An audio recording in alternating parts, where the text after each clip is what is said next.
ભરૂચ શહેરના station circle વિસ્તારમાં બુદ્ધ પૂર્ણિમાના પાવન પ્રસંગે ભવ્ય બુદ્ધ વંદના કાર્યક્રમનું આયોજન કરવામાં આવ્યું હતું. બામસેફ, ઇન્સાફ અને અન્ય વિવિધ સામાજિક સંગઠનોના સહયોગથી યોજાયેલા આ કાર્યક્રમમાં મોટી સંખ્યામાં ભરૂચ શહેર અને જિલ્લામાંથી આવેલા લોકોએ ભગવાન બુદ્ધના જીવન, વિચારધારા અને ઉપદેશોથી પ્રેરણા પ્રાપ્ત થઈ હતી. વિશ્વ શાંતિના દૂત, માનવતા અને કરુણાના અવતાર તથાગત ભગવાન બુદ્ધના જીવન સંદેશને વળગી લેતા આ કાર્યક્રમમાં ઉપસ્થિત લોકોએ બહુજન હિતાય, બહુજન સુખાયના સિદ્ધાંતને જીવનમાં ઉતારવાની પ્રતિજ્ઞા લીધી હતી.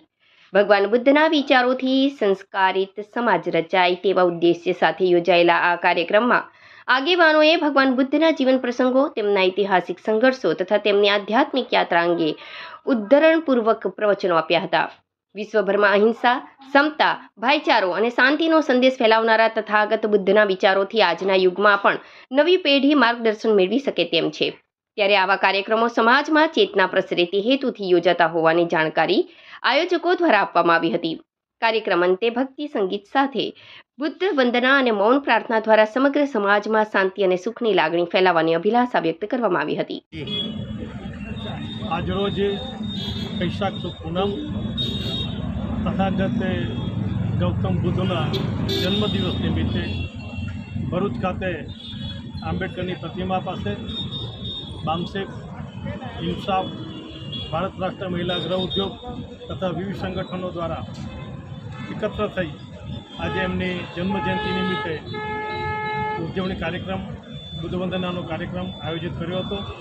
તથાગત બુદ્ધએ આ દેશની અંદર ક્ષમતામૂલક સમાજની રચના માટે કહ્યું. ન્યાય, સ્વતંત્રતા, ભાતૃભાવ જેના મુખ્ય અંશો હતા. માનવીય પથને કંડારી વિશ્વના તમામ લોકોને શાંતિનો સંદેશ આપી અને આ દેશની અંદર બુદ્ધએ વિશ્વને ભારતનું એક નવું વિશ્વની અંદર એક સોપાન પર મૂકી દીધું. પરંતુ આજે બુદ્ધ પૂર્ણિમાએ એક દુઃખ પણ છે કે બુદ્ધની વાત કહેનારા, બુદ્ધની મૂર્તિઓ આપનારા લોકો આજે ભારત દેશને છિન્ન ભિન્ન કરી રહ્યા છે. ભારત દેશને હિન્દુ રાષ્ટ્રની અંદર કન્વર્ટ કરવા જઈ રહ્યા છે. ભારત ક્યારેય હિન્દુ રાષ્ટ્ર હતો નહીં, ક્યારેય ભારતની અંદર એવી કોઈ સિસ્ટમ નથી. બુદ્ધ હતા, બુદ્ધની એક પ્રક્રિયા હતી, એમનો એક સંદેશ હતો, એમની એક સમાજ રચના હતી અને એ જ પ્રમાણે આ દેશની અંદર બધી વ્યવસ્થા ચાલતી હતી.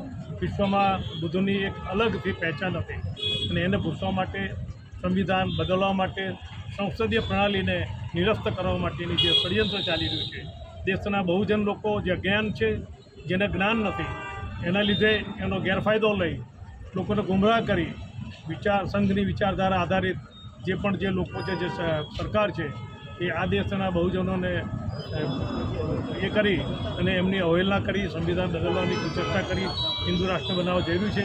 એનો અમે આ તબક્કે વિરોધ કરીએ છીએ અને સાથે જ બુદ્ધની વાત હોવી જોઈએ, સત્યની વાત હોવી જોઈએ, ક્ષમતા, ન્યાય, સ્વતંત્રતા, બંધુત્વતાની વાત હોવી જોઈએ. અમારા ફંડામેન્ટલ રાઇટ, જે મૂળભૂત અધિકારો છે સંવિધાને આપેલા, અમારી સંસદીય પ્રણાલી જળવાઈ રહેવી જોઈએ. આ અધિકારો જે સંવિધાન અને બુદ્ધાએ જે આપ્યા છે એ અકબંધ રહી એ પ્રણ પ્રતિજ્ઞા લઈ અને અમે બુદ્ધની મુવમેન્ટને આગળ વધારવા પ્રયત્ન કરીએ.